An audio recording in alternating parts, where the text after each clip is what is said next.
नमस्कार, city light में स्वागत है आप सभी का। आप देख रहे हैं एबी24। मैं हूं आपके साथ श्रवण तंबोली। बुलेटिन की शुरुआत करेंगे बड़ी खबर के साथ। ग्वालियर में कांग्रेस को एक बड़ा झटका लगा है।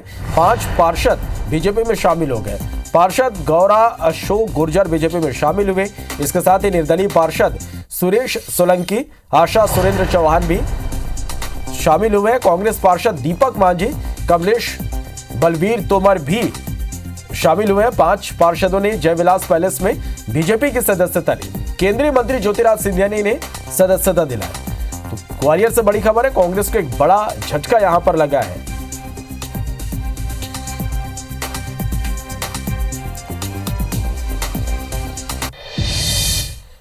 बढ़ते आगे, भाजपा ने राज्यसभा प्रत्याशियों के नामों का ऐलान कर दिया है। बीजेपी ने 7 राज्यों के लिए प्रत्याशियों की घोषणा की। कुल 14 प्रत्याशियों का ऐलान किया गया। छत्तीसगढ़ से राजा देवेंद्र प्रताप सिंह होंगे बीजेपी के प्रत्याशी। उत्तर प्रदेश से 7 प्रत्याशियों का ऐलान, बिहार से 2 प्रत्याशियों का ऐलान किया गया। हरियाणा और कर्नाटक से एक प्रत्याशी का ऐलान हुआ है। उत्तराखंड, पश्चिम बंगाल से एक प्रत्याशी का ऐलान किया गया है।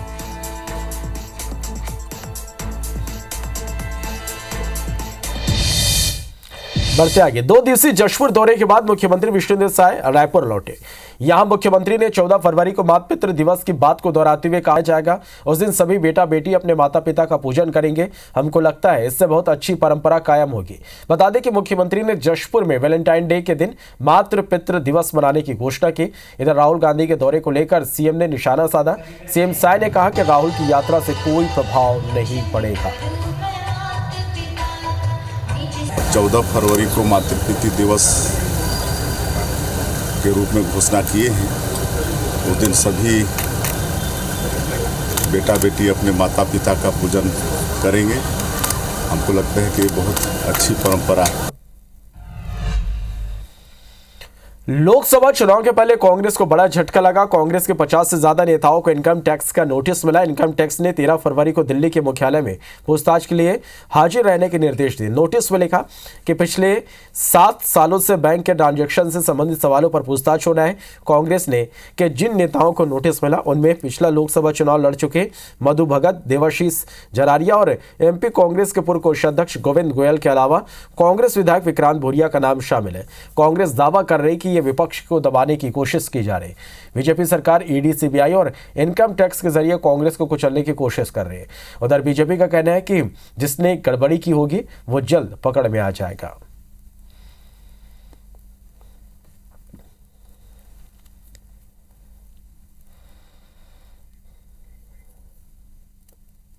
मोदी सरकार ईडी, सीबीआई, आईटी का इस्तेमाल करके विपक्ष को दबाने का काम कर रही। संभावित प्रत्याशियों की सूची में मेरा भिंड दतिया से नाम है।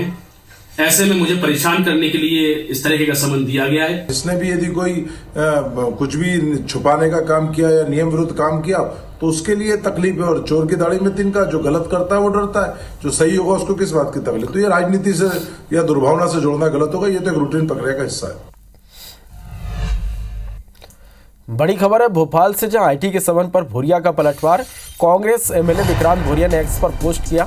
आईटी के नोटिस को लेकर ट्वीट कर लिखा, ना हम डरने वाले हैं, ना रण छोड़ने वाले हैं। तो भोपाल से खबर, आईटी संबंध पर भूरिया का पलटवार। कांग्रेस एमएलए विक्रांत भूरिया ने एक्स पर पोस्ट किया। आईटी के नोटिस को लेकर ट्वीट कर लिखा, ना हम डरने वाले, ना रण छोड़ने वाले हैं। केंद्रीय मंत्री ज्योतिरादित्य सिंधिया ग्वालियर पहुंचे। प्रधानमंत्री मोदी के आगमन पर कहा कि यह सर्वविदित है कि जिस तरह से प्रधानमंत्री नरेंद्र मोदी के मन में एमपी है, इस तरह से मध्य प्रदेश के मन में भी मोदी है। और प्रधानमंत्री ने झाबुआ को हजारों करोड़ की योजनाएं अलग अलग क्षेत्रों में दी, जिसका हम स्वागत करते हैं। यही हमारे संकल्प है। देश के अव्वल पंक्ति में मध्य प्रदेश को लाने में हमारा पूरा प्रयास रहेगा। और ये सर्वविदित है कि जैसे प्रधानमंत्री जी के मन में मध्य प्रदेश है, मोदी जी के मन में मध्य प्रदेश है, वैसे ही मध्य प्रदेश के मन में मोदी जी, जो अभूतपूर्व स्वागत उनका हुआ और जो हजारों करोड़ रुपए की योजनाएं आज मध्य प्रदेश को उन्होंने अपने करकमलों से दिए। निष्ठा के साथ, संकल्प के साथ हम लोग कार्य कर मध्य प्रदेश को राष्ट्र स्तर पर अव्वल पंक्तियों में लाने में हमारी पूरी कोशिश होगी। बेहतरी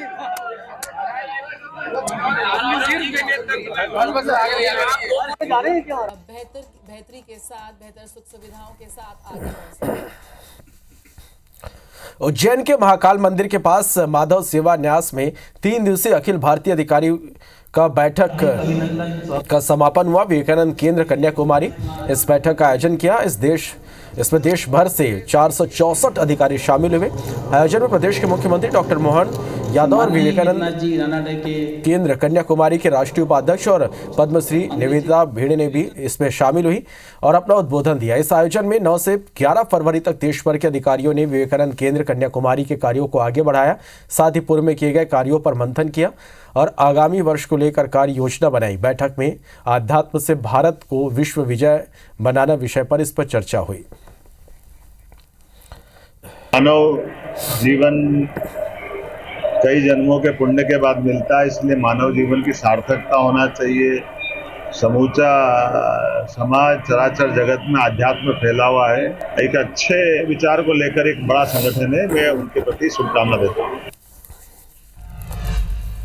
भिलाई के सेक्टर 8 अस्पताल सुनीति पार्क में बर्थडे पार्टी की आड़ में धर्मांतरण का मामला सामने आया, जिसके बाद बजरंग दल के लोग वहां पर पहुंचे और हंगामा किया, जिसके बाद सीएसपी भिलाई और 4 थाना प्रभारी वहां पर पहुंचे, मामले को शांत कराया। इधर बजरंगी और हिंदूवादी संगठन से जुड़े लोग भिलाई नगर कोतवाली पहुंचे और शिकायत दर्ज कराई। बजरंग दल के लोगों ने बताया कि यह पास्टर हर रविवार अलग अलग गार्डन में करीब हिंदू महिलाओं और बच्चों को बुलाकर उन्हें रिटर्न गिफ्ट का प्रलोभन देता और धन परिवर्तन करने की बात कहता है। इधर पूरे मामले में सीएसपी वीडी त्रिपाठी ने बताया कि बजरंग दल की शिकायत ले ली गई है, जांच के बाद कार्रवाई की जाएगी।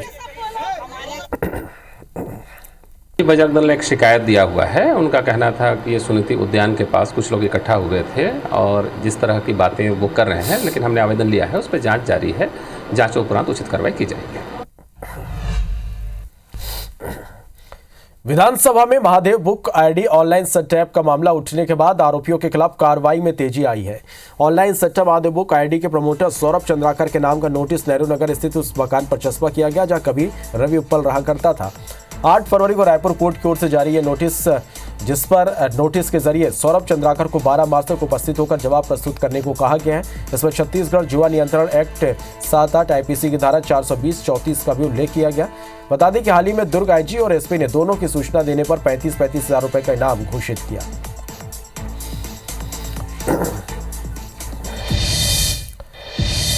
लड़की के इश्क में वीआईपी रोड स्थित एक क्लब में शनिवार देर रात मारपीट की घटना के बाद गोली चलने की घटना से हड़कंप मच गया। पुलिस ने दोनों पक्षों की शिकायत पर आधा दर्जन बदमाशों के खिलाफ हत्या की कोशिश और मारपीट करने का अपराध दर्ज करते हुए सभी आरोपियों को मुंडनकर कोर्ट तक पैदल लेकर गए। पुलिस के मुताबिक भाटा गांव निवासी रोहित तोमर की शिकायत पर फाफाडी निवासी विकास अग्रवाल, विकास की शिकायत पर रोहित और उसके अन्य साथी सारंग दमेजा समेत अन्य के खिलाफ अपराध दर्ज किया गया। पुलिस के मुताबिक विकास ने अपनी गर्लफ्रेंड के साथ रोहित को उसने 1 साल पहले वीआईपी रोड स्थित एक होटल में देखा था, जिसके बाद से उसका रोहित के साथ विवाद चल रहा था। रोहित और विकास का जिस युवती के साथ प्रेम प्रसंग चल रहा था, इस बात को लेकर दोनों के बीच आपस में विवाद होते रहे। दोनों एक दूसरे को देख लेने की धमकी दे रहे थे। विकास और रोहित का आपस में देख लेने की धमकी बीती रात खूनी संघर्ष में तब्दील हो गया। पुलिस ने जिन बदमाशों के खिलाफ कार्रवाई की वो आदतन बदमाश है। घटना से आबकारी विभाग की कार्यप्रणाली और देर रात तक क्लबों के संचालित होने को लेकर भी अब सवाल उठने लगे हैं।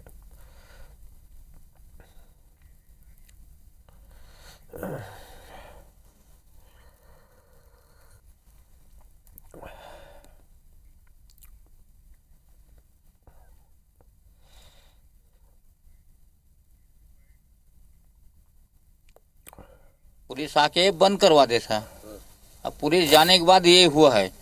फिर फुंडर चौक में पुलिस वाले पहुंचे थे, तब ये हंगामा हुआ, तो फिर आए पुलिस वाले, तब फिर शांत हुआ थोड़ा। तो डराने के लिए और इस प्रकार से आप स्वतंत्र रूप से शराब के नशे में आप गोली चला रहे हैं, तो निश्चित रूप से आप किसी के ऊपर भी हमला कर सकते हैं। तो ये सभी इसकी जांच है, चूंकि एफआईआर दर्ज हो चुका है। एफआईआर के आधार पर हम लाइसेंस निरस्तीकरण के लिए जरूर लिखेंगे। भिंड में सड़क हादसे के बाद शहर में जमकर बवाल देखने को मिला। आक्रोशित परिजनों ने नेशनल हाईवे 719 पर शव रखकर जाम लगा दिया। इतने नहीं, कलेक्टर मुर्दाबाद के नारे भी लगाए। चक्का जाम के दौरान लोगों की भीड़ उमड़ पड़ी। भीड़ को काबू करने के लिए पुलिस भी अलर्ट हो गई। पुलिस को ऑफिसर कॉलोनी को अपने सुरक्षा घेरे में लेना पड़ा। 3 घंटे चले जाम के बाद मौके पर पहुंचे एसपी ने मोर्चा संभाला और जाम खुलवाया। दरअसल कोचिंग जाते वक्त दो दोस्त सड़क हादसे में गंभीर रूप से घायल हो गए। वहीं मौके पर मौजूद लोगों ने उन्हें जिला अस्पताल में भर्ती कराया, लेकिन अस्पताल में सुबह के समय कोई भी डॉक्टर ड्यूटी पर नहीं मिला और ट्रामा सेंटर के स्टाफ ने तीनों को ग्वालियर रेफर कर दिया। आक्रोशित परिजनों का आरोप है कि करीब 2.5 घंटे देरी से एम्बुलेंस मिली और सही समय पर इलाज नहीं मिल पाने की वजह से एक युवक की मौत हो गई। का ये कारण है, कोई भी डॉक्टर हॉस्पिटल में एक आध डॉक्टरों को इमरजेंसी में रखना चाहिए। कोई भी डॉक्टर इमरजेंसी में नहीं था। कंपाउंडर वहाँ काम कर रहे हैं, कोई भी वहाँ ऑक्सीजन लगाने की सुविधा नहीं है। 5:30 बजे हॉस्पिटल अपन पहुँचे, 5:30-6 पे कम से कम 2-2.5-3 घंटे हॉस्पिटल में वेट किया है। वहाँ एम्बुलेंस एक भी नहीं थी और जो भी एम्बुलेंस गई थी साथ में उसमें ऑक्सीजन की समस्या बहुत गंभीर थी। बच्चा जाते जाते मालनपुर पे खत्म हो गया। ग्वालियर में सरकारी मल्टी में फ्लैट दिलाने के नाम पर नगर निगम कर्मचारी उदयराज मैना ने 14 लोगों को 42 लाख का चूना लगा दिया। सभी 14 लोगों से 3-3 लाख रुपए जमा कराने की रसीद देने के साथ ही उनसे मल्टी में कब्जा दिला दिया और लोग रहने लगे। घटना का खुलासा उस समय हुआ जब लोगों को मल्टी खाली करने के लिए नोटिस मिले। धोखाधड़ी के शिकार लोग थाने पहुंचे, उदयराज के खिलाफ शिकायत की। वहीं पुलिस ने शिकायत पर उदयराज के खिलाफ 420 की धाराओं में मामला दर्ज कर उसकी तलाश शुरू कर दी है। नगर निगम के कर्मचारी के ऊपर ये आरोप लगाया है कि उसने 14 लोगों को से 3-3 लाख रुपए ले लिए और एक फ्लैट का पोजीशन भी उनको बता दिया कि ये फ्लैट आपको मिल गए हैं। और बाद में नगर निगम के अधिकृत अधिकारियों को पता लगा कि ये कोई भी अलॉटेड नहीं है, उस तरह से हुआ है, तो फिर उनको बेदखल किया गया। तो उनकी रिपोर्ट पर से केस यूनिवर्सिटी में 420 का केस रजिस्टर्ड किया है और उस पर कार्रवाई की है। भोपाल में वाहन चेकिंग के दौरान पुलिस को एक बड़ी सफलता मिली। एक कार से 63 लाख रुपए नकदी बरामद हुए। हलालपुर बस स्टैंड के पास कार को रोककर तलाशी ली गई तो उसमें भारी संख्या में नोट मिले। कार नरेंद्र अग्रवाल नामक युवक चला रहा था। उसने पूछताछ में बताया कि सागर जिले का रहने वाला है और सोने चांदी का कारोबार करता है। ये रुपए भी उसके कारोबार के हैं। पुलिस ने आयकर विभाग को इसकी सूचना दे दी और मामले की जांच चल रही है।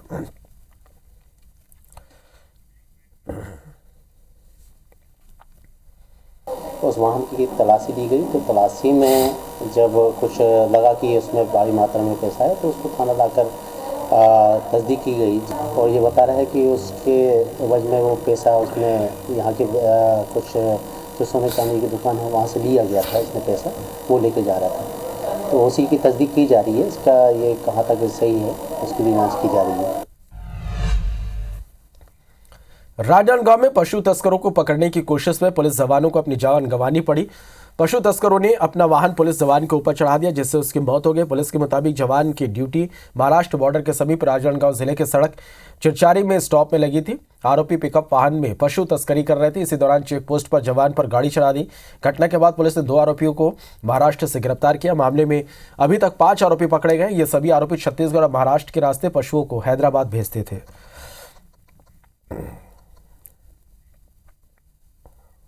मवेशी तस्कर जो है वो भाग रहे हैं तो उनका पीछा हाईवे पेट्रोल द्वारा किया जा रहा था। तो बाग नदी पुलिस को हाईवे पेट्रोल ने सूचना दी। बाग नदी पुलिस के द्वारा इस गाड़ी को रोकने के लिए स्टॉपर लगाया जा रहा था। इसी दौरान स्टॉपर लगाने के दौरान जो मवेशी तस्कर की गाड़ी थी वो आरक्षक शिव मंडावी को जो है रौंदते हुए निकल गई वहाँ से। राष्ट्रीय स्वयंसेवक संघ के प्रांतीय कार्यकर्ता सम्मेलन के बाद संघ के मुरैना विभाग के कार्यकर्ताओं के 4 दिवसीय शिविर का आयोजन हुआ। मध्य भारत संघ का प्रांतीय सम्मेलन का आज समापन हो गया और समापन के बाद सरसंघ चालक डॉक्टर मोहन भागवत दिल्ली के लिए रवाना हुए। मोहन भागवत को कड़ी सुरक्षा के बीच मुरैना रेलवे स्टेशन से दिल्ली के लिए रवाना किया गया। वहीं समारोह में 750 स्वयंसेवकों ने शारीरिक प्रदान कार्यक्रम में हिस्सा लिया। साथ ही योग, व्यायाम, योग, दंड योग और निषिद्ध के लिए विभिन्न प्रयोगों का प्रदर्शन भी किया। घोष दल ने भी घोष की विभिन्न रचनाओं का प्रदर्शन किया। इस अवसर पर सर संचालक ने कहा कि 22 जनवरी को श्री राम मंदिर में श्री रामलला की प्राण प्रतिष्ठा उत्सव में लघु भारत अयोध्या में दिख रहा था और संपूर्ण भारत में अयोध्या की अनुभूति हो रही थी।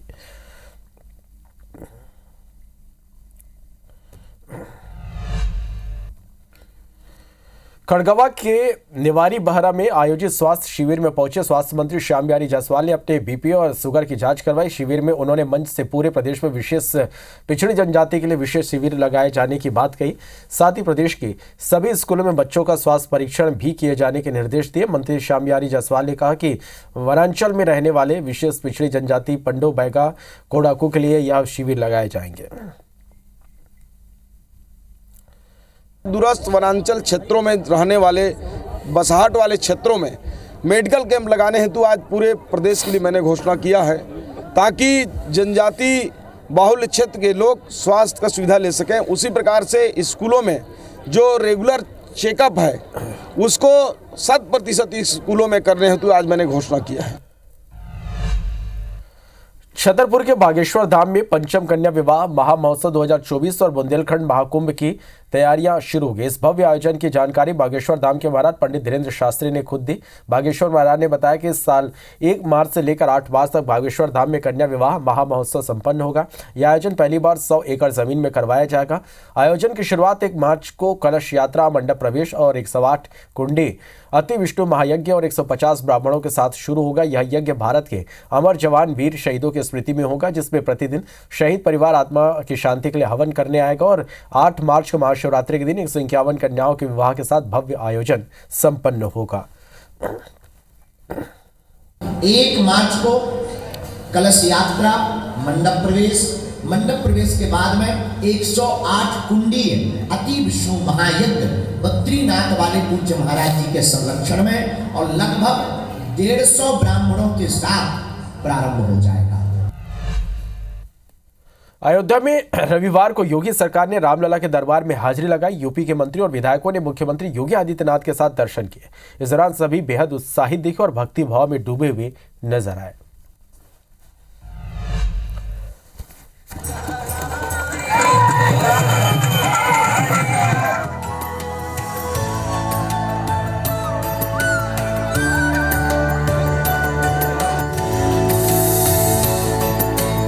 अयोध्या के राम मंदिर में प्रभु श्री राम की प्राण प्रतिष्ठा के बाद लगातार भक्तों की भीड़ उमड़ रही है। भाजपा शासित राज्यों के मंत्री विधायक भी रामलला के दर्शन के लिए पहुंच रहे हैं। इसी कड़ी में रविवार को उत्तर प्रदेश के मुख्यमंत्री योगी आदित्यनाथ, उनके मंत्री और विधायकों ने भी दर्शन का लाभ लिया। इस दौरान सभी बेहद उत्साहित दिखे और भक्ति भाव में डूबे हुए नजर आए। श्री रामलला के दर्शन का सौभाग्य प्राप्त हुआ है। रामलला विराजमान हो गए हैं, प्राण प्रतिष्ठा हो गई है।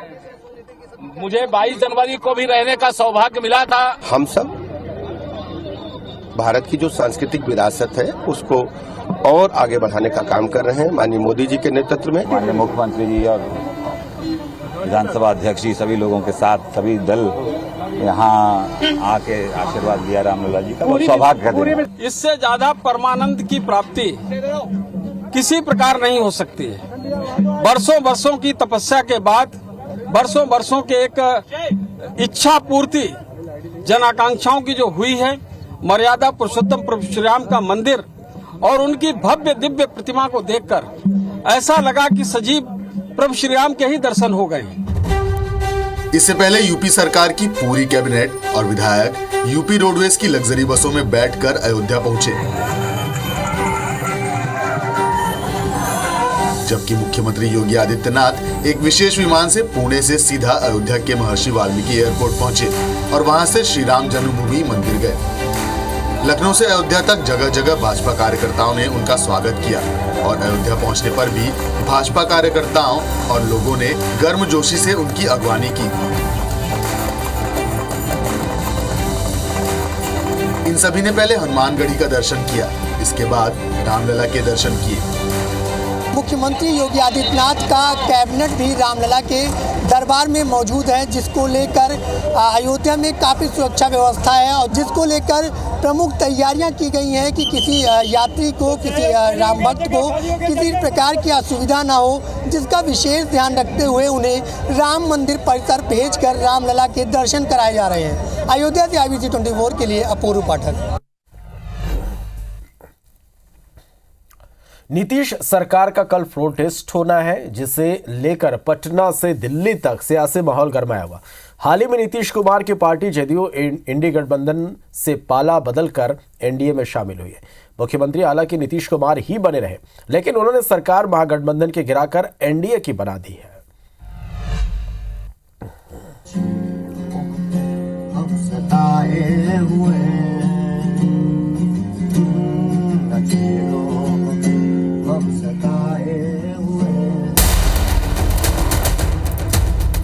न सिर्फ बिहार बल्कि राष्ट्रीय राजनीति में खेला करने के बाद सीएम नीतीश आश्वस्त हैं कि बहुमत परीक्षण में उन्हें कोई दिक्कत नहीं होने वाली।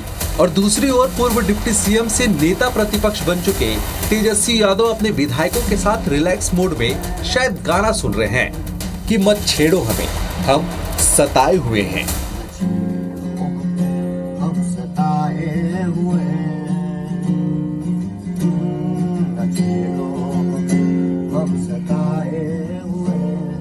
हालांकि उनकी पार्टी कह रही है कि किसकी कितनी ताकत है ये पता चल जाएगा। कोई ऑफर का बात नहीं है, आरजेडी का कोई भी विधायक बिकने वाला नहीं है।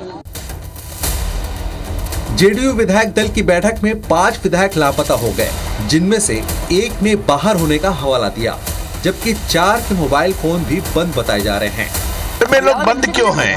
ये बड़ा सवाल है। अंताक्षरी खेल रहे हैं, क्रिकेट खेल रहे हैं, चेस खेल रहे हैं। बिहार की राजनीति में ये सब देख के अच्छा लगता है कि आजकल क्रिकेट भी हो रहा है, अंतर्राष्ट्रीय भी हो रही है, लेकिन पूर्व मुख्यमंत्री के बंगले में उनके विधायक क्यों बंद हैं? ये बड़े गंभीर सवाल है। लेकिन जो भी नहीं थे उन सब लोगों ने पार्टी को विधिवत सूचना दे दी है कि आज वाली बैठक में हम कुछ अपरिहार्य कारण से हम 2-3 बोल रहे हैं। संख्या ये आपको अक्षर लगता है? 2 या 3 अक्षर लगता है कि संख्या ही है? नहीं, आपको अक्षर लगता है तो सो कहिए। अरे कहाँ कौन है? कल सरकार बनेगी, इसमें 2 मत नहीं है। सरकार तो बनी हुई है, कोई खेला नहीं, कोई खेला नहीं है। अरे नहीं चलेगा। बिहार विधानसभा में कुल 243 सीटें हैं। बहुमत का आंकड़ा 122 है। विधायकों की बात की जाए तो बीजेपी के पास 78 विधायक हैं, जेडीयू के पास 45 विधायक, एचएम के पास 4 विधायक, आरजेडी के पास 89 हैं, कांग्रेस के पास 19 हैं, लेफ्ट के पास 16 और एआईएमआईएम के पास 1 सीट है।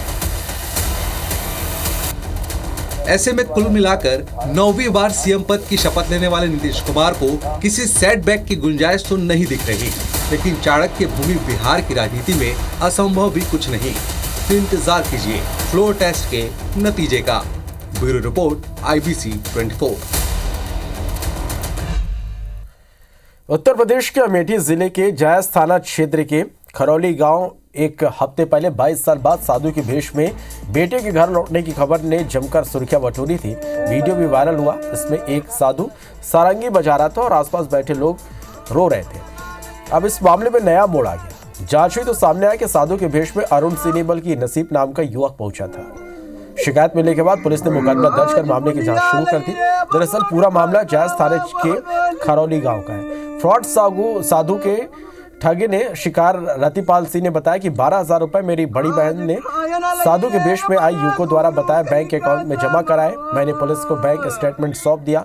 मुझे मीडिया के जरिए पता चला कि साधु के भेष में आई युवक का नाम नफीज है। मेरी दरख्वास्त है कि उसे पकड़ा जाए तो उसका DNA टेस्ट करवाया जाए। शुरुआत में मुझसे 10 लाख रुपए, फिर 4 लाख रुपए बेटे को वापस घर भेजने की एवज में मांग लिए। फिर 3,60,000 रुपए पर डील फाइनल हुई। उन्होंने बैंक अकाउंट भी दिया, लेकिन पैसा जब जमा नहीं हुआ तो मैंने उनसे मठ का अकाउंट नंबर मांगा, लेकिन उन्होंने जब अकाउंट नंबर नहीं दिया तो मुझे आशंका हुई। फिर मैंने प्रशासन से मदद मांगी। आज सकला लई रे कोई सुरतिया बदल गे बुआ, आज बोलिया लई रे बबुआ का भाषावा बदल गे।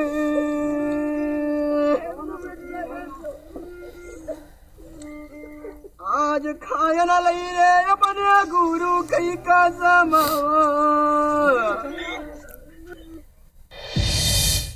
बड़ी खबर भोपाल से, कल मध्य प्रदेश में पेश होगा बजट। कल मध्य प्रदेश में वित्त मंत्री जगदीश देवड़ा बजट पेश करेंगे। सरकार का अंतरिम बजट विधानसभा में पेश करेंगे। 1 लाख करोड़ का मोदी सरकार का यह अंतरिम बजट होगा। कर्मचारियों के लिए महंगाई भत्ते और राहत के लिए 56% के हिसाब से प्रावधान किया गया है। युवाओं के लिए स्टार्टअप को प्रोत्साहन के लिए अनुदान, आदिवासियों के लिए 23 जिलों में पीएम जनमन योजना के तहत मकान, PM Shri college of excellence के लिए 460 करोड़, मुख्यमंत्री हेली पर्यटन सेवा, एयर एम्बुलेंस के लिए प्रावधान किए गए। केंद्रीय करों में हिस्सेदारी बढ़ी, 6500 करोड़ का अतिरिक्त इसके लिए बजट।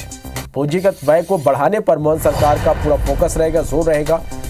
मुख्य बजट लोकसभा चुनाव के बाद पेश किया जाएगा। जुलाई में मानसून सत्र के दौरान बजट पेश किया जाएगा।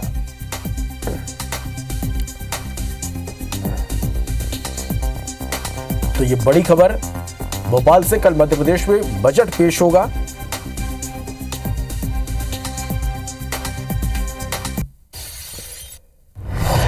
सरकार का अंतरिम बजट विधानसभा में पेश करेंगे वित्त मंत्री। 1 लाख करोड़ का मोदी सरकार का यह बजट होगा। अंतरिम बजट कर्मचारियों के लिए महंगाई भत्ते और राहत के लिए 56% के हिसाब से प्रावधान।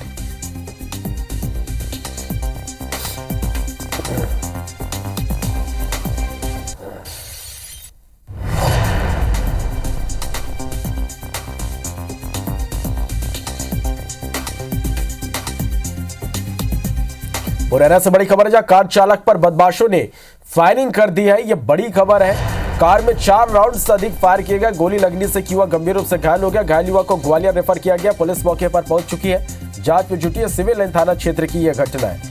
तो ग्वालियर से बड़ी खबर है। आपको बता दें, मुरैना से यह खबर है, जहां पर कार चालक पर बदमाशों ने फायरिंग किया। कार में 4 से अधिक राउंड फायर किए गए। गोली लगने से युवक गंभीर रूप से घायल हो गया। घायल युवक को ग्वालियर रेफर किया गया। पुलिस मौके पर पहुंच चुकी है, जांच में जुटी है। सिविल लाइन थाना क्षेत्र की यह घटना है। तो मुरैना से यह बड़ी खबर, कार चालक पर बदमाशों ने फायरिंग की है। कार में 4 राउंड से अधिक फायर किए गए हैं। गोली लगने से एक युवक गंभीर रूप से घायल हो गया। घायल युवक को ग्वालियर रेफर किया गया। पुलिस मौके पर पहुंच चुकी है, जांच में जुटी है। सिविल लाइन थाना क्षेत्र की यह घटना है।